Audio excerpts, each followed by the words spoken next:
Here with news and views for you to use, it's the Prime Cap Daily.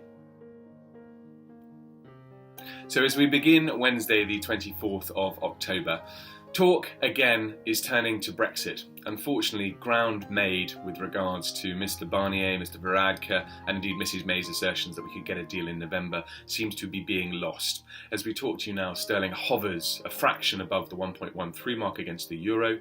It is below just the 1.30 mark against the US dollar, and against exotic currencies like the Australian dollar, it has dropped to a 1.82 level from a 1.85 to 1.87 level but a week ago.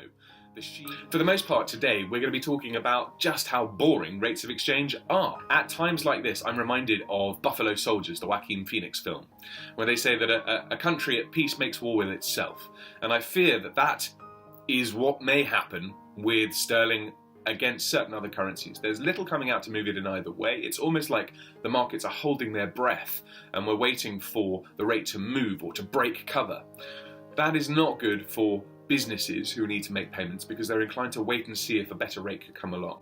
If you can afford to make your payment now at a rate of 1.13 against the euro, get it out the way. Do not think about it. Look forward to the next invoice round at the beginning of next month and consider that on its merits. Much of our work revolves around the mentality that one should use or a business should use when approaching a payment. It's not about a fractional currency gain. Why would you speculate on a rate going in a particular direction that you have no control over and very little information or evidence as to the trajectory of that rate? Why bet that it will go higher when in actual fact it's just as likely that that rate or that currency will lose value? Headlines may come out, Mrs May may fall down the stairs and the pound collapses through the fall. You can't forecast for that kind of shock.